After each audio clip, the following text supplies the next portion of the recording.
Hello. So this video is about developing strategies and techniques for those students that have that are nonverbal and that get distracted a lot.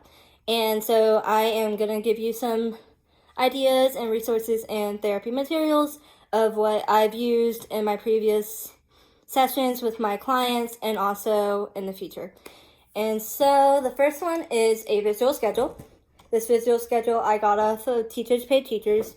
And so it comes with a lot of tasks and cards. Basically, it has like fluency, it has following directions, it has different things like seeing the parents at the end of the session, Play-Doh, tablet, words, cards, picture cards, everything basically.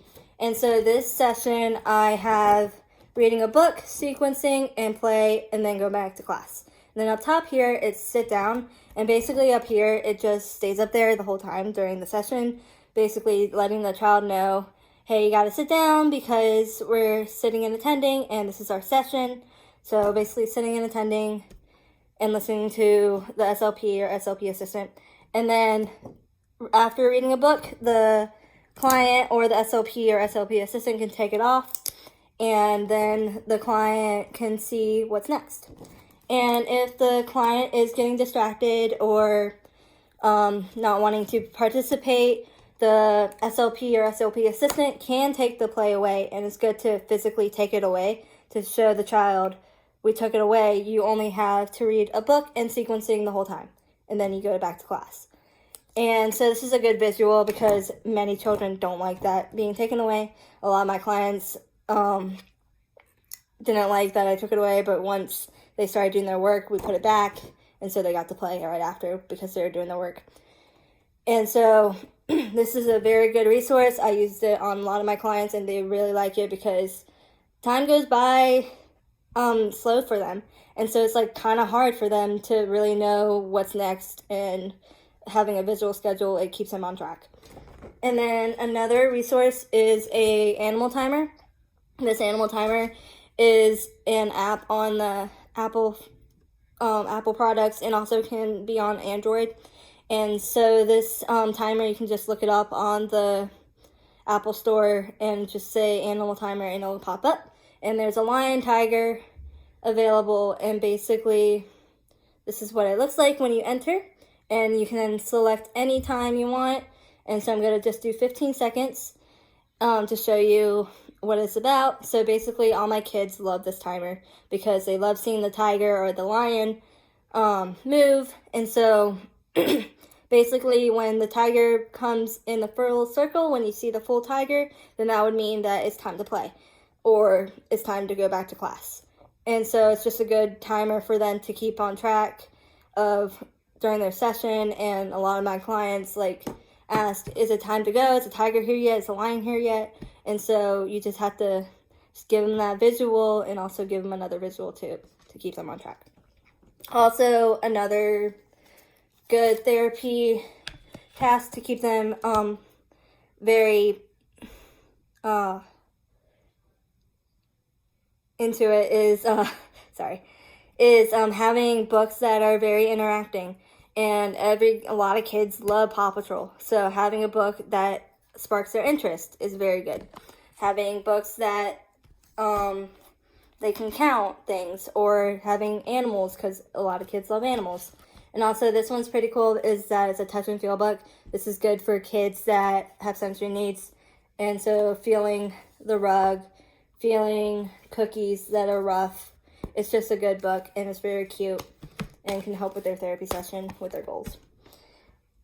And so the next thing I have is a sensory box. And so this one's a to-go sensory box, and so it's small, and it's just for one child. And so a lot of my kids love the sensory ball, and this can be used for kids that are distracted or like active, having the ball like for them to squeeze while doing some articulation words or doing their work. Also, having a spiky ball can be helpful, touching the ball while doing their work, or having a quiet time for like a few minutes, for like 2 minutes, and feeling the rice and feeling the box. And so that's a good tool to use. And then having a puzzle as a reinforcer during structured tasks. And this is a good puzzle because it has animals and it's mostly for a younger child. And each puzzle piece, it comes in and then it makes a sound. This one doesn't have batteries in it, but it's a good tool to use for kids that love animals and everything. Also, Play-Doh is a good reinforcer. Kids love Play-Doh. And this is good to like use during them saying some words. Like say 10 words, then you get Play-Doh. Or say 5 words, get Play-Doh. And also it can be used for play. And then I have a little toy box here for them. And so basically, like I said, with Play-Doh, you can also do it with blocks. Like a certain amount of words you say, you can get blocks. Or cards. Or sticks. And I also have these Paw Patrol figures, toys. And so basically, sometimes I put them in front of the child so they can talk to the child about it. Or I have them have one of the characters and them say the sound because they're the character and I'm another character. And basically, it's like back and forth play and also them doing a task too as well to keep them engaged. And also, sometimes I hide the toys. Like, I'll have a few out, but then I'll have, like, Marshall away. And so sometimes I'll be like, oh, Marshall didn't hear you say it when they're getting upset because they said the word so many times. But then I'm like, oh, Marshall didn't hear you. Can you say it to Marshall? Marshall wants to hear you. And so it's just a good reinforcer and to engage them with. So those are some tasks for those that get distracted a lot. So kids that are nonverbal, it's good to give them a communication book type of thing. And so this one I got off Teachers Pay Teachers. And so basically you can have them point to what they want, like want, and then point to an object, want ball, want book, type of stuff. And also having a good reinforcer, such as the clapper, can be very energetic for this kid that is nonverbal. And also bubbles is good for many of the kids that are also nonverbal and are not nonverbal and are distracted a lot. Bubbles is a good technique because bubbles, you can blow it and then you can say pop, pop, pop for those that are nonverbal, and they can just say pop, pop, pop, or more on the board, or want, or get.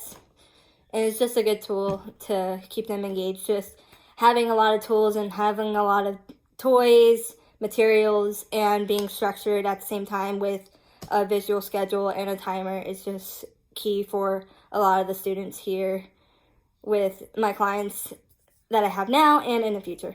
So, hope you enjoy. Thank you.